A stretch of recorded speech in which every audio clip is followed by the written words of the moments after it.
أعوذ بالله من الشيطان الرجيم بسم الله الرحمن الرحيم بسم الله وبحمده السلام عليكم ورحمة الله تعالى وبركاته إن الله وملائكته يصلون على النبي يا أيها الذين آمنوا صلوا عليه وسلموا تسليما اللهم صل على سيدنا محمد عبدك ورسولك النبي الأمي وعلى آله وسلم اللهم صل على سيدنا محمد عبدك ورسولك النبي الأمي وعلى آله وسلم اللهم صل على سيدنا محمد عبدك ورسولك النبي الأمي وعلى آله وسلم اللهم صل على سيدنا محمد عبدك ورسولك النبي الأمي وعلى آله وسلم اللهم صل على سيدنا محمد عبدك ورسولك النبي الأمي وعلى آله وسلم اللهم صل على سيدنا محمد عبدك ورسولك النبي الأمي وعلى آله وسلم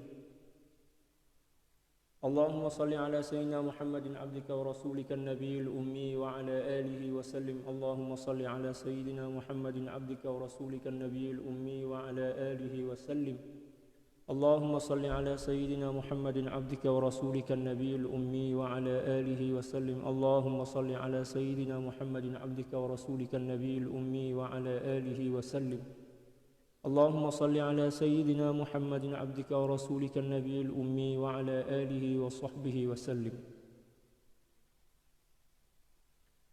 الحمد لله غافر الذنب وقابل التوب شديد العقاب ذي الطول لا إله إلا هو إليه المصير والصلاة والسلام على المبعوث رحمة للعالمين سيدنا وحبيبنا وقرة أعيننا سيد الأولين والآخرين سيدنا محمد وعلى آله وصحبه أجمعين اللهم اغفر لأمة سيدنا محمد صلى الله عليه وسلم وأصلح أمة سيدنا محمد صلى الله عليه وسلم وفرج عن أمة سيدنا محمد صلى الله عليه وسلم وارحم أمة سيدنا محمد صلى الله عليه وسلم وألف بين قلوب أمة سيدنا محمد صلى الله عليه وسلم لما تحب وترضاه وافتح لنا فتوح العارفين بك بحق سيدنا محمد صلى الله عليه وسلم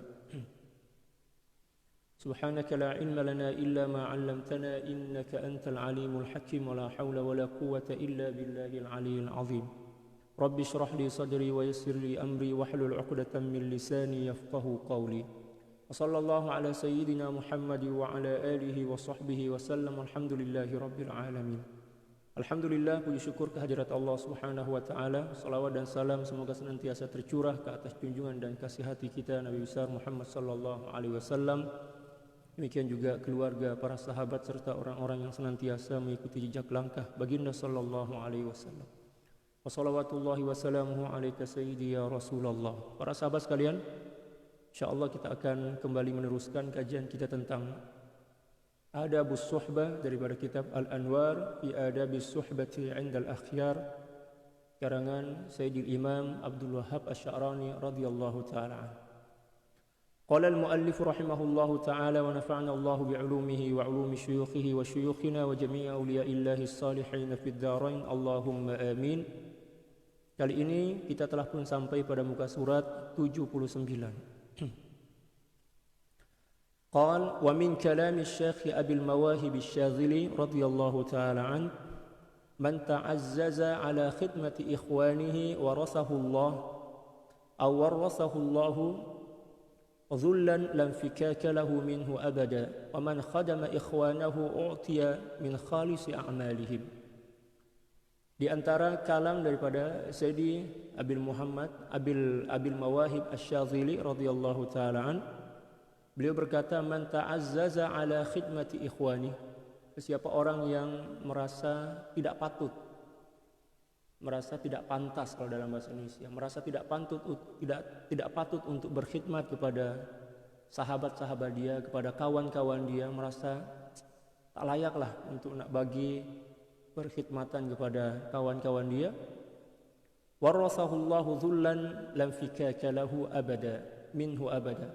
Maka Allah Subhanahu wa taala akan mewariskan kehinaan dalam diri dia yang mana dia tidak akan boleh terlepas daripada kehinaan itu. Inilah orang yang merasa tak layak, orang merasa tak pantas untuk berkhidmat kepada sesama ikhwan, kepada sahabat dan kawan.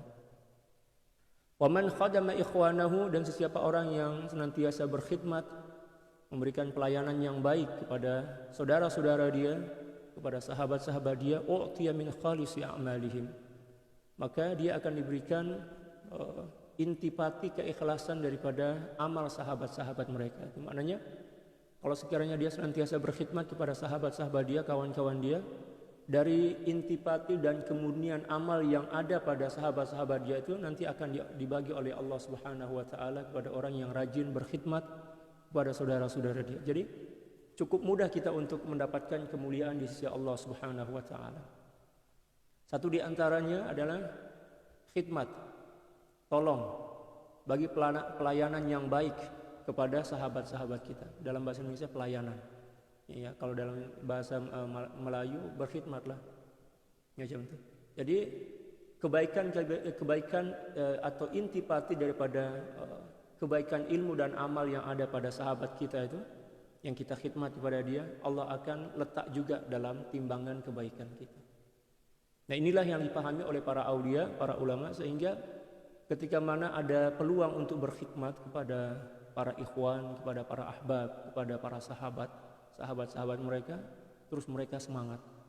Sebab Allah Subhanahu wa taala akan bagi intipati daripada kemurnian ilmu dan amal yang dimiliki oleh orang-orang yang dia bagi perkhidmatan kepadanya.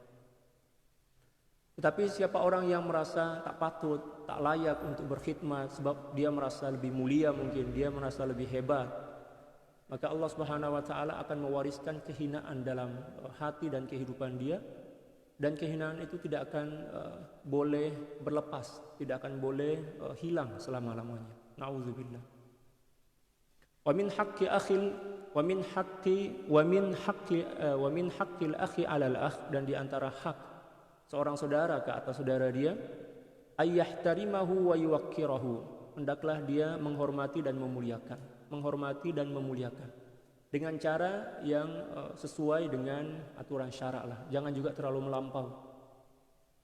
Sebab kullu man jawaza an haddihi ada ila dhiddihi, kata para ulama macam itu. Segala perkara yang melampau batas, ya, melampaulah, dia akan kembali kepada kebalikan daripada benda itu. Ya kan? Kalau kebaikan yang kita lakukan melampau, maka dia akan bertukar menjadi suatu keburukan. Kullu man jawaza an haddihi ada ila dhiddihi, kata para ulama. Nah, di sini satu di antara akhlak dan adab kepada para sahabat kita, kepada saudara-saudara kita, kepada kawan-kawan kita adalah ayyahtarimahu wa yuwaqqirah, menghormati dan memuliakan. Menghormati dan memuliakan mengikut kadar darjah dia orang, menurut kadar manzilah. Maknanya kedudukan mereka lah. Ya, ada cara-cara yang telah diatur oleh syariat kita. Kita tak boleh terlalu berlebihan menghormati seseorang sehingga menyebabkan orang itu rosak. Misalkan kita puji, kita sanjung secara berlebihan, dan dia tak mampu nak menampung sanjungan itu, pujian itu, sehinggalah menyebabkan hati dia rosak. Dia akan merasa bangga, ujub dan lain sebagainya. Oleh sebab itu kita kena menakar juga lah, kita kena kira juga. Mana yang sesuai, mana yang patut, dan mana yang layak. La siyama idza istahaqqa dzalika ka an kana minal ulama. Apatah lagi bila mana dia adalah seseorang yang memang berhak untuk mendapatkan penghormatan dan pemuliaan tersebut. Ka an kana minal ulama. Semisal dia adalah golongan daripada seorang ulama. Kita diwajibkan untuk menghormati dan memuliakan para ulama. Wa may yu'azzim sya'airallahi fa innaha min taqwal qulub. Ya.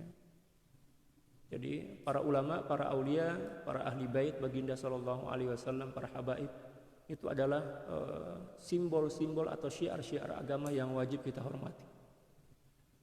Au min hamalatil Qur'anil Karim, ataupun dia adalah para penghafaz, mereka adalah di antara para penghafaz Al-Qur'an. Wajib kita hormati, kita muliakan. Au min itrati Rasulillah sallallahu alaihi wasallam, ataupun daripada zuriat keturunan baginda sallallahu alaihi wasallam. Apatah lagi kalau sekiranya ada dua orang, yang seorang ini adalah seorang ulama, ilmu dia tinggi, hebat, ya kan? Tapi beliau ini bukan golongan ahli bait. Orang biasa lah. Tapi mulia. Hebat. Ilmu dia luar biasa. Menghafaz Quran pula. Yang seorang pula ini dari golongan keturunan baginda sallallahu alaihi wasallam. Keturunan baginda sallallahu alaihi wasallam. Walaupun memang beliau ini tak seberapa alim lah dibandingkan yang pertama tadi. Mana yang lebih dahulu kita kena hormati dan muliakan. Kita kena dahulukan keturunan baginda sallallahu alaihi wasallam. Sebab kemuliaan dan keagungan yang melekat pada keturunan baginda sallallahu alaihi wasallam adalah kemuliaan dan keagungan yang melekat mendarah daging dalam jiwa, dalam diri mereka. Itu adalah zati, istilah dia kata para ulama. Kemuliaan yang sifatnya zat, yang melekat semula jadi pada diri mereka. Adapun para ulama, dia orang mulia ini sebab ilmu. Ilmu itu sifat. Ilmu itu sifat daripada sesuatu yang dipelajari. Dan dikira sebagai arid. Arid maknanya perkara yang baru. Perkara yang datang kemudian.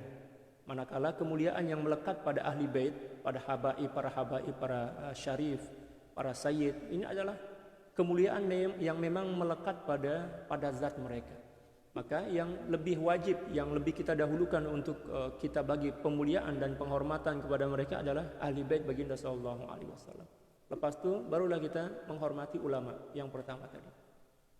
Tapi kalau sekiranya ulama yang pertama tadi adalah tergolong sebagai ahli bait, yang di samping dia itu adalah ahli bait tapi tak seberapa alim, maka yang pertamalah yang wajib kita hormati.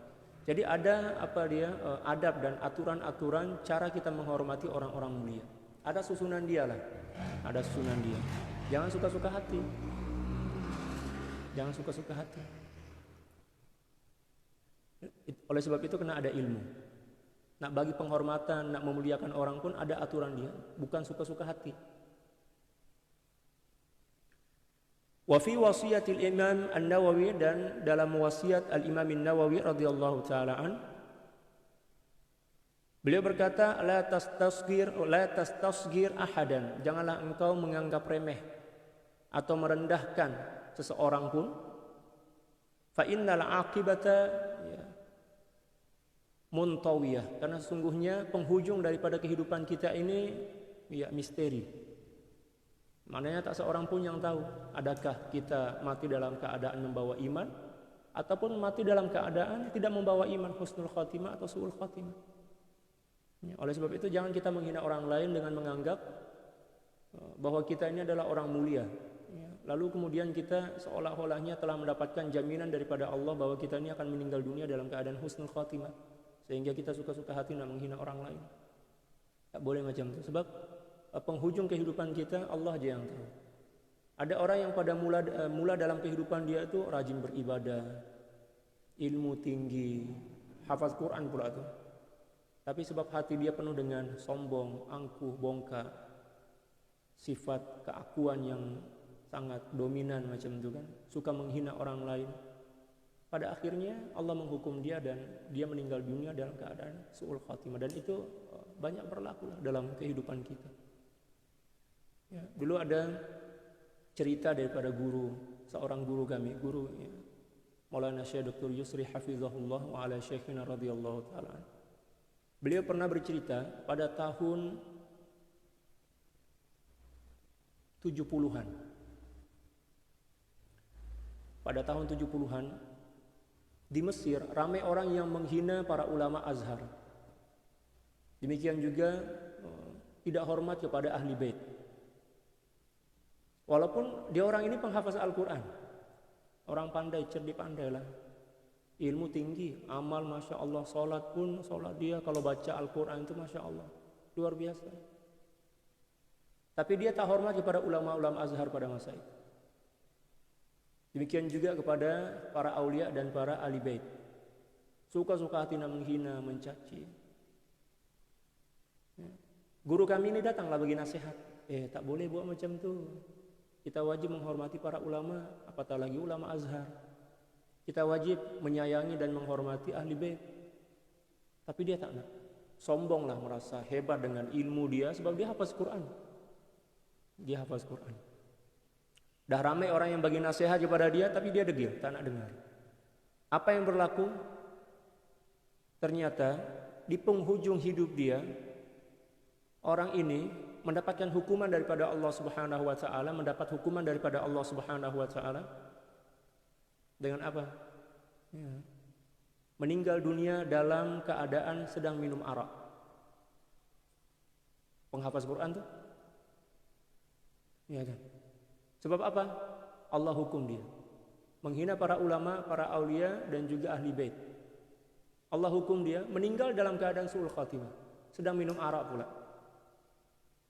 Oleh sebab itu jangan suka-suka hati nak menghina orang lain. Seburuk apapun orang, kita tak tahu penghujung hayat dia macam mana. Kita juga tak tahu penghujung hayat kita macam mana kan. Ya, alangkah lebih baiknya kita menghormati, memuliakan seluruh orang, semua orang. Ya, kata Sayyidil Imam An-Nawawi radhiyallahu ta'ala an, la tastasqir ahada fa innal aqibata matwiyah.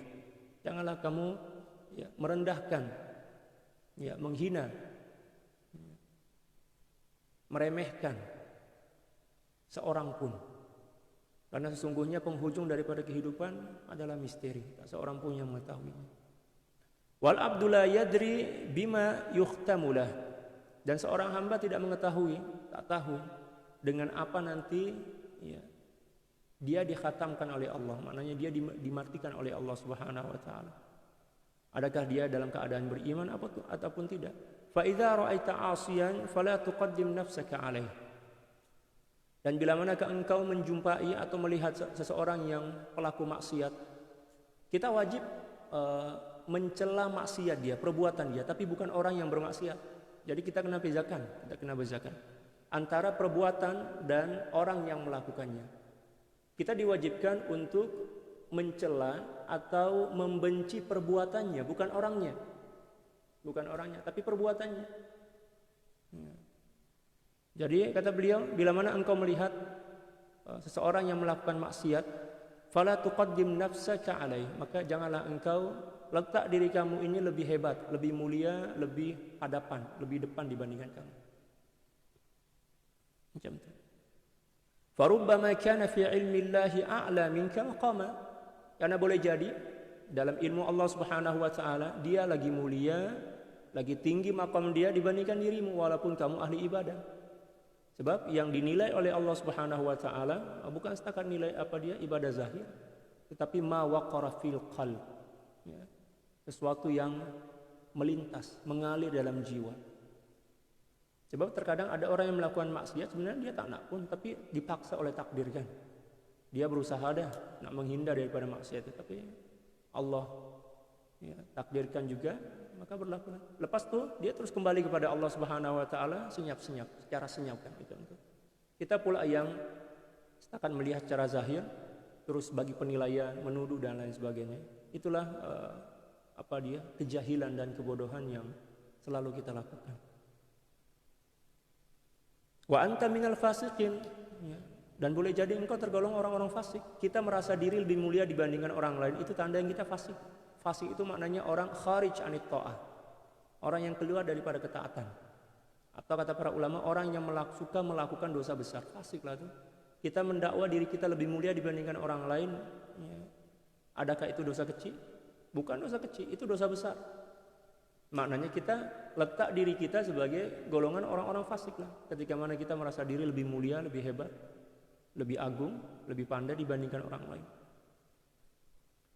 Allahu Akbar. Wa yasiru yashfa'u fika yaumal qiyamah. Dan boleh jadi di akhirat nanti dia pula yang bagi syafaat kepadamu. Oi, malunya kita kan. Di dunia ini kita hina dia, kita buruk-burukkan dia, kita aibkan dia. Tapi ternyata di sisi Allah dia adalah orang yang mulia, orang yang lebih terhormat dibandingkan kita. Di akhirat pula nanti dia yang datang bagi syafaat kepada kita. Oh, muka kita tuh macam ditampar lah, malunya kita.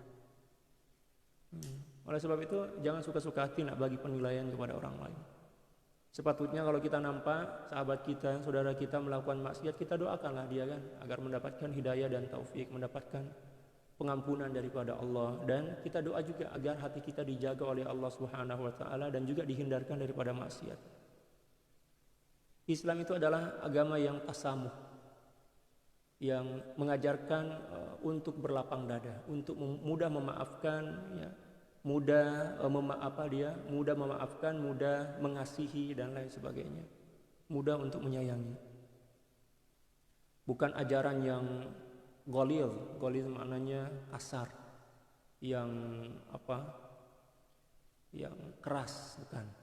Islam adalah agama yang lembut, yang berbelas kasih dan lain sebagainya. Wa idza ra'aita saghiran, dan bila mana engkau melihat seorang budak kecil atau seseorang yang lebih muda dibandingkan dirimu, fahkum bi annahu khairum minka, maka anggaplah, hukumilah bahwa dia mesti lebih mulia dibandingkan kamu. Bi'tibari annahu ahqaru minka dzunuba, dengan perandaian bahwa dosa dia lagi sedikit dibandingkan kamu, karena dia lebih muda kan, dia lagi kecil, jadi masa dia untuk melakukan dosa itu lebih sempit, lebih sedikit dibandingkan kita. Itulah cara yang diajarkan oleh Sayyidil Imam An-Nawawi, dan juga pernah dijelaskan oleh Sayyid Syekh Abdul Qadir Al-Jilani dalam kitab Al-Fathur Rabbani. Beliau menjelaskan macam itu. Seperti mana yang pernah saya sampaikan, bahwa beliau pernah berkata, tidaklah Allah Subhanahu wa taala mengangkat aku seperti ini, maknanya menjadi orang yang mulia, dihormati, ya kan? Disebabkan karena salat malamku, disebabkan karena ilmuku, disebabkan karena amal ibadahku. Tapi saya selalu berusaha untuk merendah, membumilah agar dia membumi agar melangit macam itu kan. Jumpa dengan orang yang lebih muda, beliau cakap, oh dia lebih mulia dibandingkan saya. Sebab apa? Masa dia untuk melakukan dosa itu lebih sedikit dibandingkan saya. Saya dah tua dah. Maknanya peluang saya masa untuk melakukan dosa itu lebih banyak. Tanggung jawabku lebih banyak. Dia pula belum akil balik lagi kan, macam itu. Bila mana jumpa dengan orang tua, oh peluang dia melakukan ibadah dah puluh-puluh tahun dah. Saya pula masih kecil lagi. Maknanya dia lebih mulia dibandingkan saya. Macam itu. Itulah cara untuk menumbuhkan sifat tawadhu dalam hati kita. Wa idza ra'aita man huwa akbaru minka sinnan, dan bila mana engkau berjumpa atau melihat seseorang yang lebih tua, lebih senior dibandingkan kamu, fahkum bi annahu khairum mink bi'tibari annahu aqdamu minka hijratan fil Islam. Maka anggaplah bahwa dia itu, yakinilah bahwa dia itu adalah orang yang lebih mulia dibandingkan kamu, lebih baik dibandingkan kamu. Sebab apa? Dia lebih dahulu berhijrah. Berhijrah maknanya dia mengamalkan Islam. Bukan berhijrah dalam makna lugawi, berpindah dari satu tempat ke tempat yang lain, tapi maknanya mengamalkan Islam, ya. Demikian juga mendekatkan diri kepada Allah. Inni muhajirun ila rabbi sayahdin dalam Al-Qur'an. Jadi kata hijrah itu bukan setakat berpindah dari satu tempat ke tempat, mendekatkan diri kepada Allah juga dikira sebagai hijrah. Dalam surah An-Nisa Allah Subhanahu wa taala berfirman, "Wa may yakhruj min baitihi muhajiran ila Allah thumma wa rasulihi thumma yudrikul maut faqad waqa'a ajruhu 'ala Allah." Jadi maksud hijrah di sini bukan hijrah al-intiqal min makan ila makan, tapi yang dimaksud di sini adalah al-intiqal minasyarr ila al-khair ila khair atau minal khair ila man huwa afdalu minhu. Jadi hijrah itu kan mempunyai beberapa tingkatan. Yang pertama adalah hijrah daripada keburukan kepada kebaikan. Yang kedua pula daripada kebaikan kepada sesuatu yang lebih baik, yang lebih sempurna. Nah, bila mana jumpa dengan orang yang orang yang lebih tua, kita kena yakin, pintaskan dalam hati, oh dia lebih mulia dibandingkan saya. Sebab apa? Masa dia untuk beribadah kepada Allah, patuh kepada Allah, ya kan? Ya. Menghambakan diri kepada Allah lebih luas dibandingkan saya. Wa idza ra'aita kafira, bila mana engkau jumpa dengan orang kafir, fala taqta lahu binnar, maka janganlah kamu pastikan bahwa dia mesti masuk neraka. Sebab kita tak tahu lah penghujung hidup kita kan. Boleh jadi hari ini dia kafir, esok dia mendapatkan hidayah. Kita pula tak tahu lah, Allahu a'lam, na'udzubillah. Ya kan? Lihtimali annahu yaslamu wa yamutu muslima. Karena ada ihtimal, kemungkinan dia akan masuk Islam dan meninggal dunia dalam keadaan Islam. Kita pula tak tahu lah, wallahu a'lam.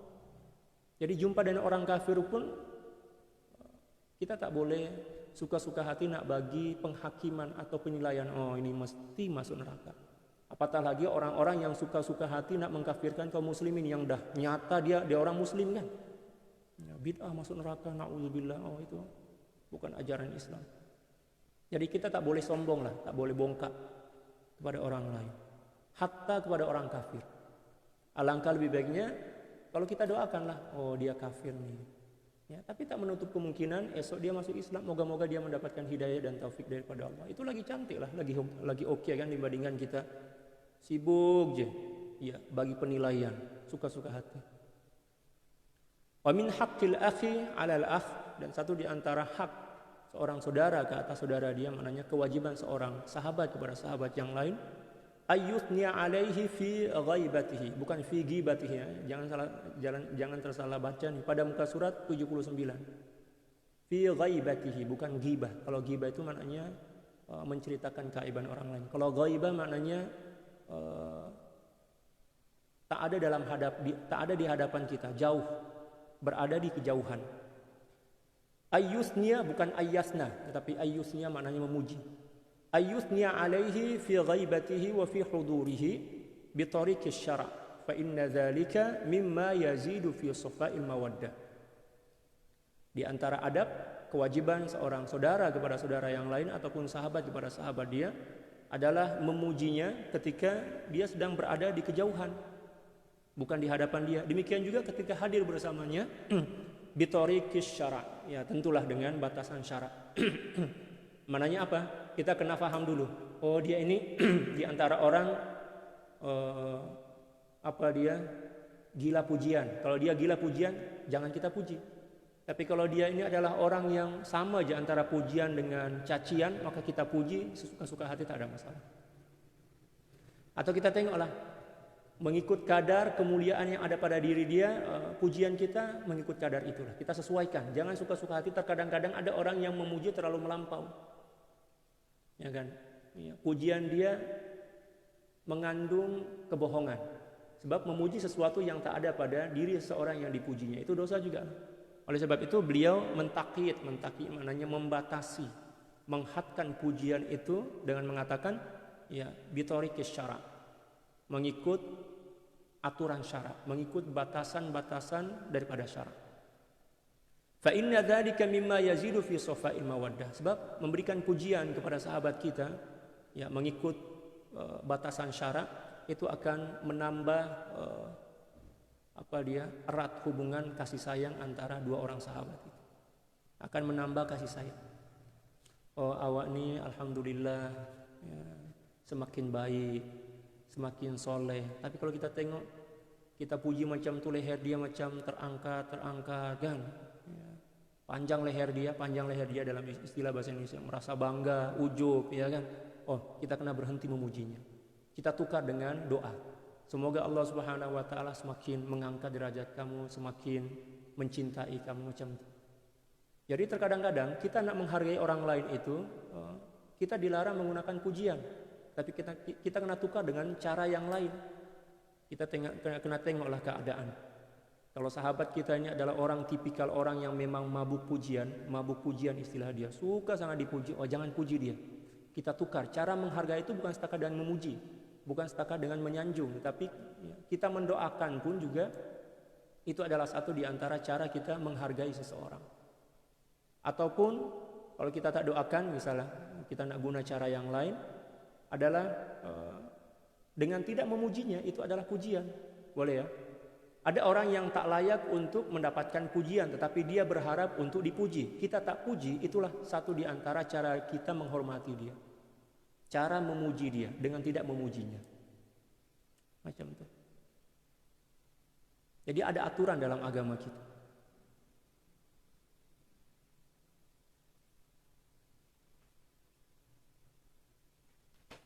Wa qad rawa at-Tabrani wa ghairuhu idza mudiha al-mu'minu ya'ni al-kamila fi wajhihi Allahu akbar rabal imanu fi qalbihi. Diriwayatkan oleh Al-Imam At-Tabarani, demikian juga imam yang lain ya. Idza mudihal mu'min, bila mana seorang mukmin dipuji, disanjung, yaknil kamil. Beliau sebutkan kata mukmin di sini bukan seluruh mukmin, tetapi ada takkid dia, ada batasan dia. Mukmin seperti mana? Macam apa? Al-kamil, seorang yang beriman dengan keimanan yang sempurna. Fi wajhi, di hadapannya, maknanya kita puji di hadapan dia, para ulama, para aulia, ya kan? Ya, rabal imanu fi qalbi, maka akan semakin ya berkembang, semakin mekar, semakin meningkat kadar keimanan dalam jiwa dia. Ya. Maksudnya orang yang hati dia penuh dengan iman, keimanan yang sempurna kepada Allah, bila mana kita memuji dia, iman dia akan semakin membesar, iman dia akan semakin meningkat. Sebab pujian itu tidak akan dinisbahkan kepada diri dia, tapi dia terus kembalikan kepada Allah sebagai zat yang berhak dan layak untuk dipuji. Ya, jadi dia setakat sebagai tempat memantul ya, pujian itu dan untuk kembali kepada Allah. Tapi kalau orang yang hati dia kotor, dia mendengarkan pujian, maka pujian itu akan dipendam dalam jiwa dia. Dia akan simpan dan itu akan menjadi bumerang, akan menjadi sesuatu yang akan menghancurkan jiwa dia. Adapun para aulia, para ulama yang betul-betul soleh lah kan, yang hanya melihat bahwa segala sesuatu itu bersumber daripada Allah dan kembali kepada Allah. Ketika mana ada pujian, dia tidak akan merasa terpuji. Dia tidak akan merasa bangga. Sebab apa? Dia paham bahwa pujian itu tidak layak untuk diri dia. Terus dia kembalikan kepada Allah. Ini adalah pujian daripada makhluk ya, yang nampak daripada makhluk secara zahir dan akan kembali kepada Allah. Ya. Itu secara zahir, walaupun hakikatnya pujian itu juga daripada Allah kan, melalui makhluk itu. Jadi ketika mana ada seorang makhluk, manusia memuji kepada manusia yang lain, sebenarnya pujian itu sebagai cabaran ya sebenarnya. Adakah kita mampu mengembalikan pujian itu terus kembali kepada Allah, atau kita pendam, kita letak dalam jiwa kita? Kalau kita mampu terus kembalikan kepada Allah, nisbahkan kepada Allah, maknanya kita telah berjaya menjadi cermin daripada tajalli-tajalli kemuliaan Allah Subhanahu wa taala. Dan disitulah Allah Subhanahu wa taala akan mengangkat derajat kita. Tapi bila mana ada orang yang memuji kita, kita tangkap pujian itu, malah terkadang-kadang kita mengejar pujian itu kan. Pujian itu tak diarahkan kepada kita, diarahkan kepada orang lain, tapi kita kejar pujian itu, kita nak ambil, letak dalam jiwa kita. Oh, itu tanda yang kita ini memang dah gila dah. Sebab mendakwa ya, sesuatu yang tak patut kita dakwakan. Ya, na'udzubillah. Dan itu banyak berlaku dalam kehidupan kita sekarang ini. Ramai orang yang mabuk pujian. Mabuk pujian, menggunakan pakaian yang pelik, tujuannya apa? Agar mencuri perhatian orang lain, agar orang memuji dia. Na'udzubillah. Bukan kita berburuk sangka, saya tak tunjuk individu pun, saya setakat bagi tahu secara umum lah macam itu kan. Kalau zaman dahulu, masyarakat zaman dahulu lah, dia orang tuh malu untuk menggunakan pakaian yang mencolok mata, maknanya pakaian yang mencuri perhatian. Sebab bila mana seorang menggunakan pakaian yang mencuri perhatian, di situ ada peluang bagi nafsu kan untuk membisikkan, oh dia memuji awak itu dalam hati dia itu. Ada peluang riak, ujub dan lain sebagainya. Oleh sebab itu, gunakanlah pakaian yang biasa digunakan oleh masyarakat sekitaran. Kalau kita di Malaysia guna jubah itu biasa ya guna jubah. Tapi kalau kita guna misal pakaian daripada negara lain yang boleh mencuri perhatian, itu luar biasa. Itu bahaya itu. Ya, boleh merosak hati kita. Ai li'anna al-mu'mina al-kamila idza mudiha syakara Allah ala sirri naqaisihi. Ala satri naqaisihi, karena sungguhnya seorang yang beriman dengan iman yang sempurna, bila mana dia disanjung, bila mana dia dipuji, maka dia bersyukur kepada Allah Subhanahu wa taala sebab keburukan-keburukan dia ditutup oleh Allah Subhanahu wa taala oleh kemuliaan yang ditampakkan oleh Allah Subhanahu wa taala sebagai penutup kekurangan-kekurangan dia, sehinggalah orang memuji ya kesempurnaan itu, dan dia menyadari bahwa kesempurnaan itu milik Allah. Kekurangan yang disembunyikan oleh kesempurnaan Allah itu adalah milik dia. Jadi tak berkesan dalam jiwa dia bila mana ada orang yang memuji dan menyanjung. Inilah seorang yang iman dia sempurna. Allahu Akbar. Syakarallaha ala satri naqaisihi wa izhari mahasinihi fayazidu imanuhu bidzalik. Ya. Dan nampak kebaikan-kebaikan ya Allah Subhanahu wa taala yang menutupi keburukan-keburukan dia itu, sehinggalah iman dia kepada Allah Subhanahu wa taala semakin bertambah. Thumma la yakhfa anna dzalika innama yakunu qabla safa'il mawaddati wa sihhatiha. Kemudian tidak diragui bahwa sungguhnya itu setakat berlaku ya, innama yakunu qabla safa'il mawaddati wa sihhati. Ya, sebelum berlakunya kebersihan dan kemurnian cinta dan kesehatan daripada cinta itu. Amma idza safatil mawaddatu wa sahhat, adapun bila mana cinta itu telah pun bersih, suci dan selamat, fa inna sana'a hina idzin laisa bijayyidin. Maka pada masa itu pujian itu tak elok.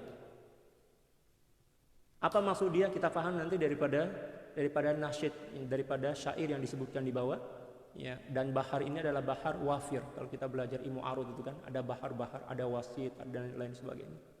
Idza safatil mawaddatu baina qaumin wa sahha wala'uhu ya samujassana'u. Allahu akbar.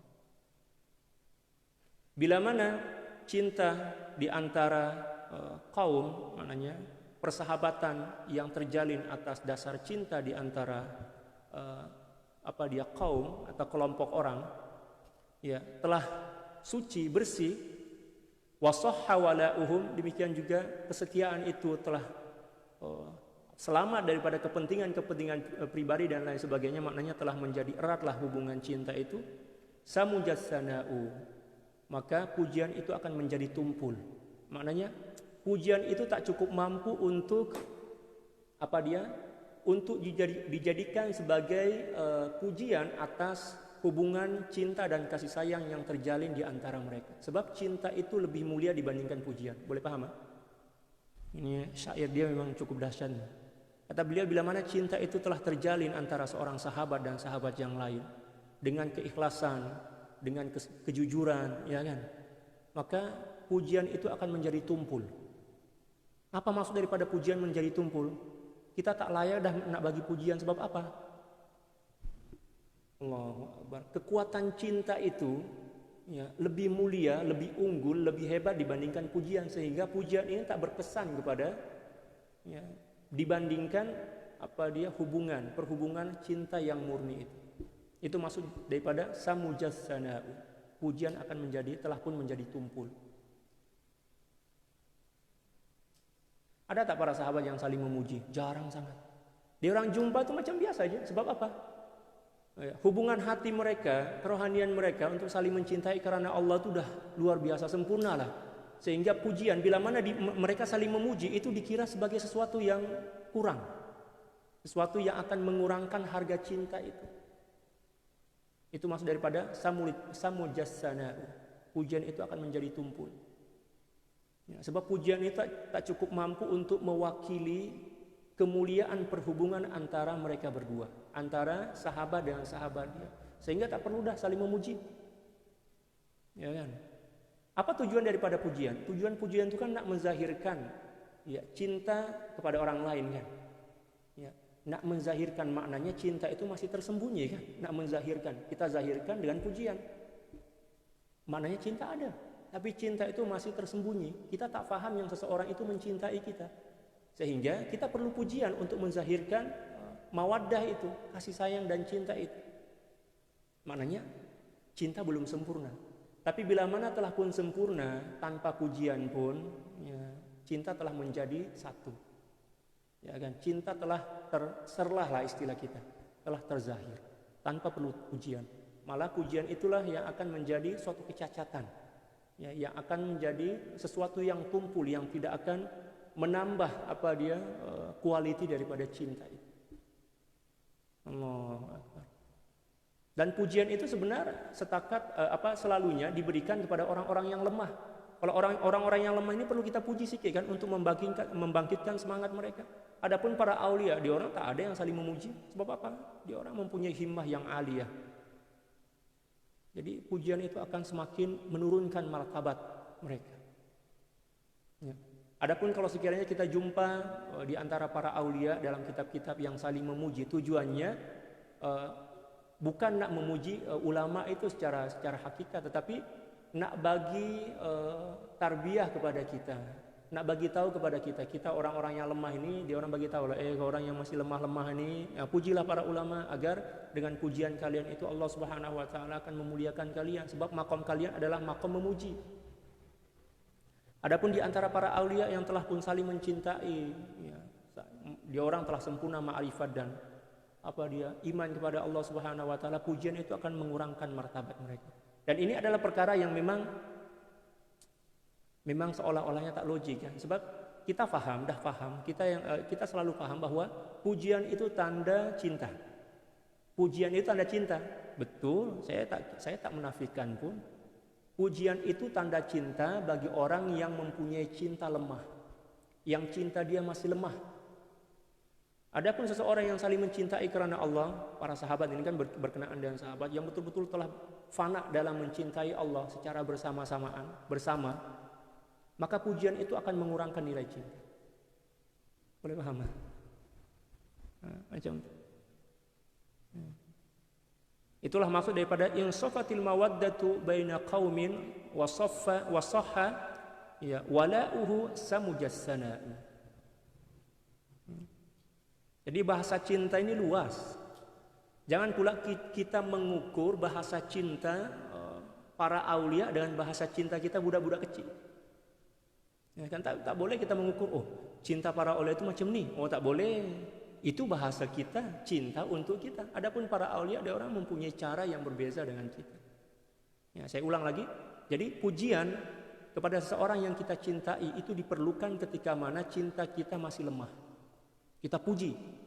Ya, sebab dan pujian itu orang yang kita cinta itu akan semakin mencintai kita.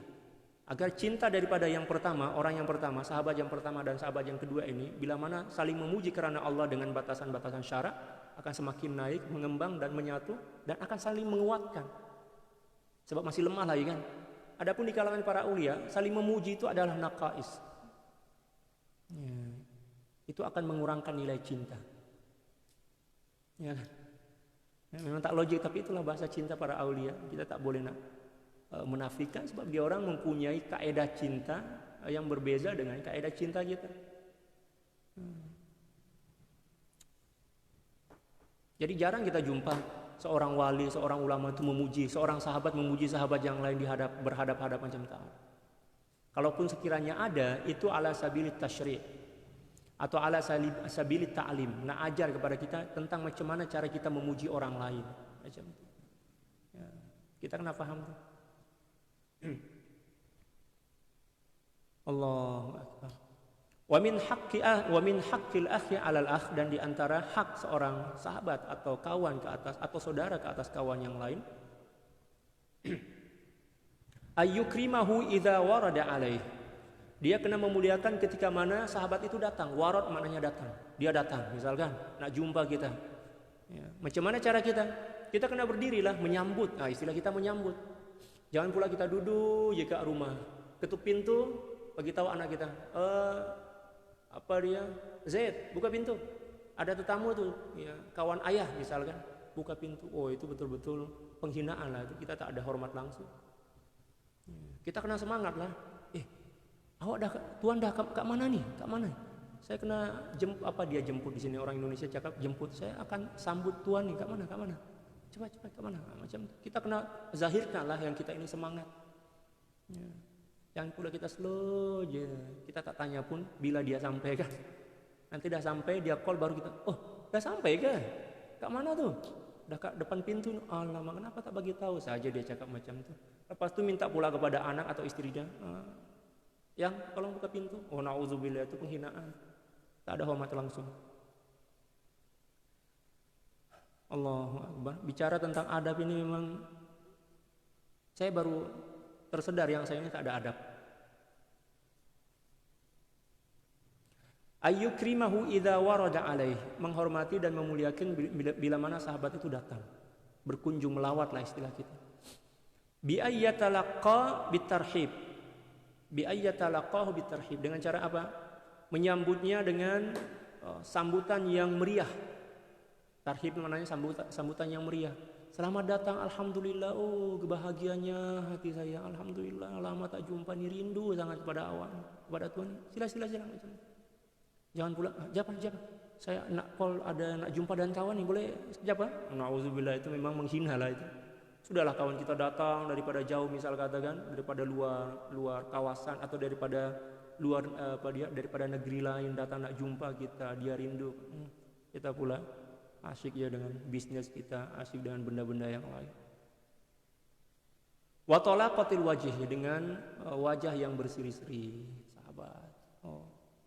Sebab kenapa kita perlu berseri-seri? Sebab dia adalah sahabat kita. Dialah yang insya Allah akan bagi syafaat kepada kita di akhirat nanti. Dialah yang akan membela kita di hadapan Allah. Ya kan? Dialah yang selalu mendoakan kita. Dialah yang selalu mengharapkan kebaikan kepada diri kita. Sahabat macam itu. Kalau ada sahabat yang tak buat macam itu, maknanya bukan sahabat lah itu. Wa ya'khudhahu bil anaqi in kana rajulan, dan ya kalau boleh ya, memeluknya bila mana dia lelaki lah maksudnya. Memeluk. Ya, bil anak itu atau mu'anaq maknanya memeluk di bagian leher ya. Ya tengok orang-orang Arab, para ulama itu bila mana dia orang saling berpelukan itu di leher, sebab itulah disebabkan Al-Imam Asy-Syarani menggunakan kata inaq bimakna al-mu'anaqah, maknanya di leher. Jangan peluk di pinggang, jangan, di atas leher lah. Tanda cinta itu mu'anaqah ya, atau inaq. Ya, ala wazni jihad fi'al kan. Kalau kita belajar sharaf. In kana rajula, bila mana dia adalah seorang lelaki. Wa yafrusha lahu syai'an, wa yafrusha ini ma'tuf kepada ayyukrimahu itu. Ya. Wa ayyafrusha lahu syai'an yaqiyahu minat turab. Dan dia kena menghamparkan sesuatu yang boleh ya menghalang sahabat dia itu daripada terkena debu. Kalau istilah kita itu istilah dulu, sebab zaman dahulu di rumah-rumah itu tak ada kursi kan. Di rumah-rumah orang zaman dahulu itu setakat menggunakan ya sederhana aja, menggunakan tikar lah. Tikar daripada daun korma dan lain sebagainya, daun kelapa lah istilah kita kan. Macam zaman-zaman atau nenek moyang kita dulu kan. Nah, kalau kita zaman sekarang ini guna kerusi lah, sediakan kerusi yang paling cantik, yang paling bersih kan, macam itu. Itulah cara kita mentarhib atau menyambut dengan meriah kedatangan ya, sahabat kita. Wa min haqqil akhi 'alal akh, dan di antara hak seorang saudara kepada saudara yang lain, maknanya kewajiban, maksud dia di sini adalah kewajiban sahabat kepada sahabat dia, ayyuwassi'alahu fil majlisi idza ra'ah. Dia kena meluaskan majlis bila mana dia nampak sahabat dia datang. Maknanya dia bagi tempat lah. Mai sini macam itu. Jangan kita cuai, dah sampai ke? Duduklah ke sana. Oh, tak boleh macam tu. Kena dudukkan di dekat kita sini, di samping kita. Ya, sebab kita cinta kepada dia kan, kita hormat kepada dia. Jangan pula cakap, awak pula datang. Semalam jumpa, pagi tadi jumpa, sekarang jumpa pula. Bosan lah saya tengok muka kamu, na'udzubillah, itu bukan sahabat. Ya, kita kena gembira. Ya, walaupun sehari kita jumpa 10-20 kali misal katakan, ya, kegembiraan kita tidak berkurang seperti mana kegembiraan yang berlaku ketika mana kita berjumpa di awal tadi. Itu baru tanda, itu sebagai tanda yang kita ini mencintai dia dengan sebenar-benar cinta. Tapi kalau cara kita menyambut, ya kan, kedatangan yang pertama dengan kedatangan yang kedua dalam sehari itu kan, ya, pagi dia datang, petang pula dia datang, atau tengah hari dia datang. Cara kita bertukar, berubah, maknanya cinta kita itu tidak ikhlas, kita tak jujur dalam dalam persahabatan. Memang berat adab-adab bersahabat ini. Fa inna dzalika mimma yazidu fi taqwiyatil mawaddah. Sebab itu adalah di antara perkara yang boleh semakin mempererat, memperkuat, menambah kualiti cinta antara sesama sahabat.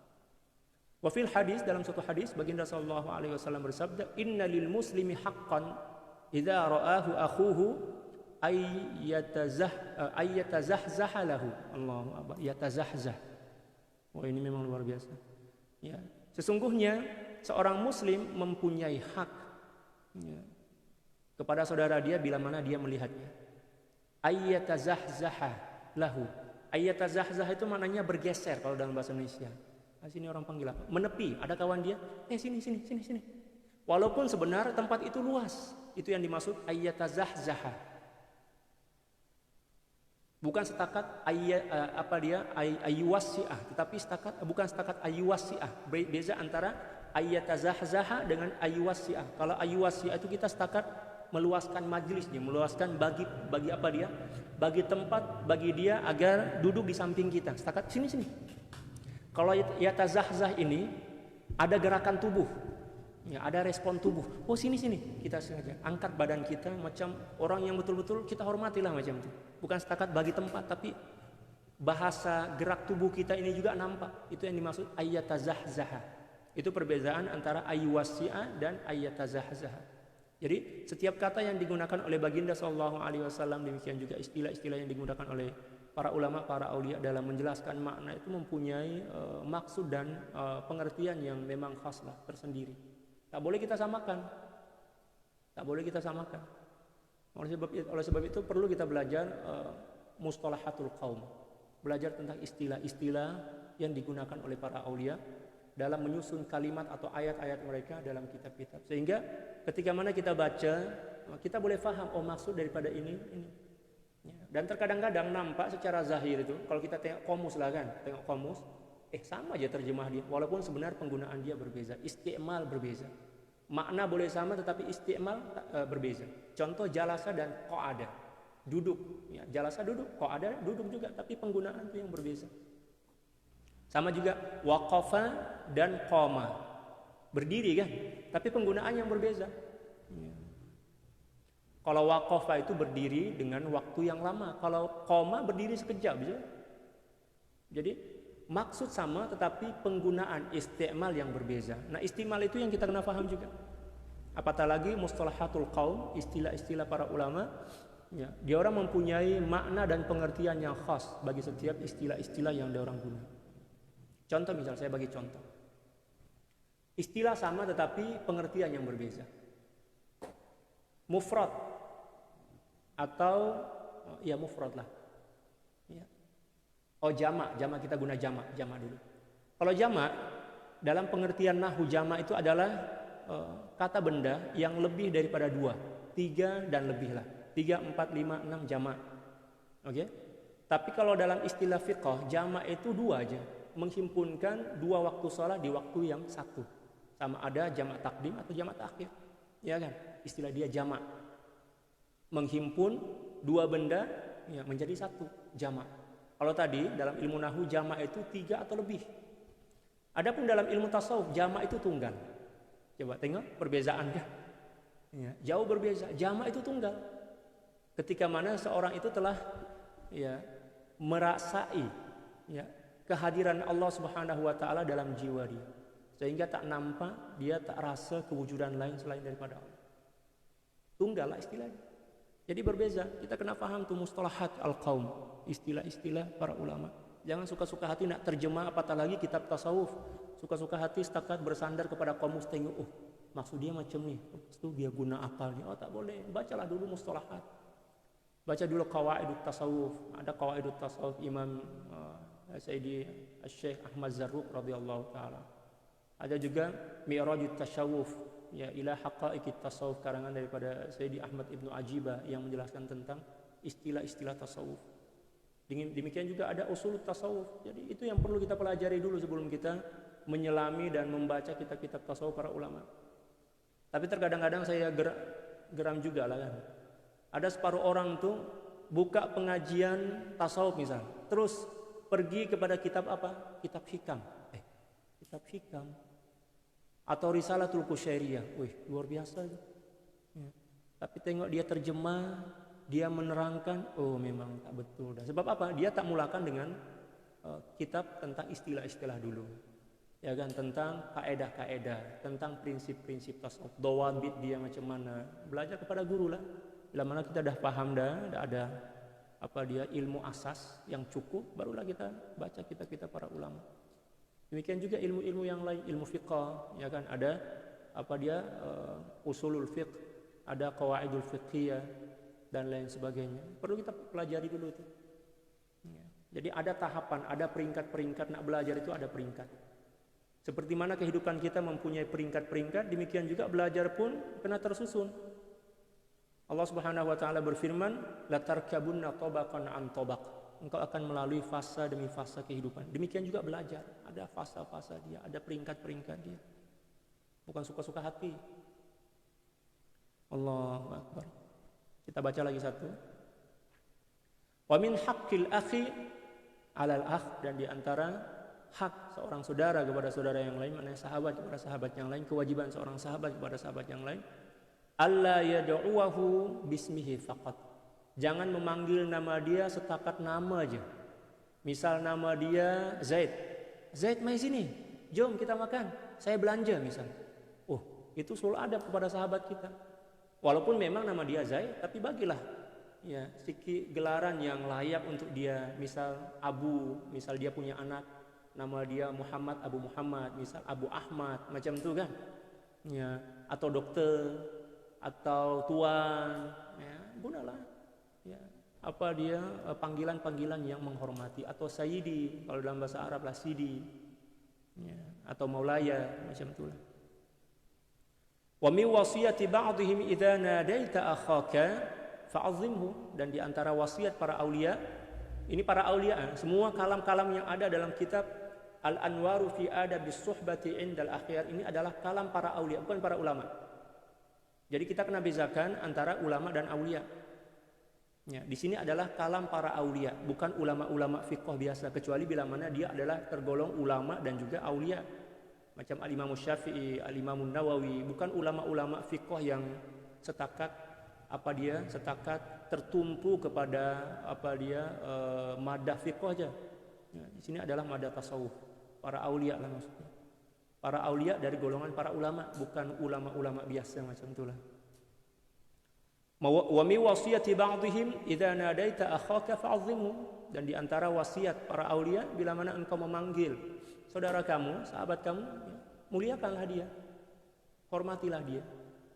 Ya. Jawaban dia apa? Ya, tasbut mawaddatuh. Tasbut mawaddatuh, maka akan semakin sabitlah ya cintanya kepadamu. Macam itu. Wa minal jafa'i lil akh nida'uhu al-khali' 'anil kunyati wal laqab. Dan satu di antara kegersangan ya yang berlaku antara seorang sahabat dan sahabat yang lain, bila mana dia memanggilnya ya setakat memanggil nama tanpa adanya gelaran. Ya, sama ada kunyah itu abu. Ya. Gelaran yang disandarkan kepada anak. Ya. Ayah si fulan, ibu si fulan, macam itu yang dimaksud dengan kunyah. Kalau laqab itu gelaran. Profesor, misal dokter atau tuan, ya kan, macam itu. Ada perbedaan antara laqab dan kunyah. Walafdhu siyadah, atau dia tak guna gelaran siyadah. Siyadah namanya sayyidi, tuan. Ya. Wa kadzalika auladihi wa ahfadihi ghaibatan wa hudura. Demikian juga kepada anak-anak dan cucu-cucu dia. Masya Allah. Apatah lagi kepada guru kita. Sama ada dia hadir atau tak hadir di hadapan kita. Sebut anak guru kita itu kena sebut dengan gelaran yang mulia. Ya, misal anak guru kita bernama Zaid. Kita sebutlah anak guru kami, ya, anak tuan kami, tuan guru kami yang bernama Tuan Zaid, macam itu. Jangan setakat sebut nama dia. Oh, nama anak tuan guru kami itu Zaid. Nauzubillah.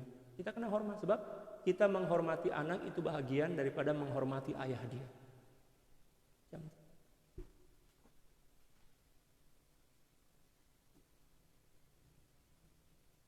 Wallahu a'lam bishawab. Untuk perjumpaan petang ini cukup sekian. Insyaallah kita sambung pagi esok insyaallah.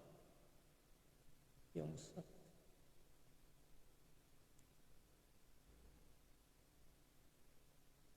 Subhanaka la ilma lana illa ma 'allamtana innaka antal alimul hakim wa la haula wa la quwwata illa billahil aliyyil azim. Inna Allaha wa malaikatahu yusalluna 'alan nabiy ya ayyuhalladzina amanu sallu 'alaihi wa sallimu taslima. Allahumma salli 'ala sayyidina Muhammadin 'abdika wa rasulika an-nabiyil ummi wa 'ala alihi wa sallim. Allahumma salli 'ala sayyidina Muhammadin 'abdika wa rasulika an-nabiyil ummi wa 'ala alihi wa sallim. اللهم صل على سيدنا محمد عبدك ورسولك النبي الأمي وعلى آله وسلم. اللهم صل على سيدنا محمد عبدك ورسولك النبي الأمي وعلى آله وسلم. اللهم صل على سيدنا محمد عبدك ورسولك النبي الأمي وعلى آله وسلم. اللهم صل على سيدنا محمد عبدك ورسولك النبي الأمي وعلى آله وسلم. اللهم صل على سيدنا محمد عبدك ورسولك النبي الأمي وعلى آله وسلم. اللهم صل على سيدنا محمد عبدك ورسولك النبي الأمي وعلى آله وسلم. اللهم صل على سيدنا محمد عبدك ورسولك النبي الأمي وعلى آله وسلم.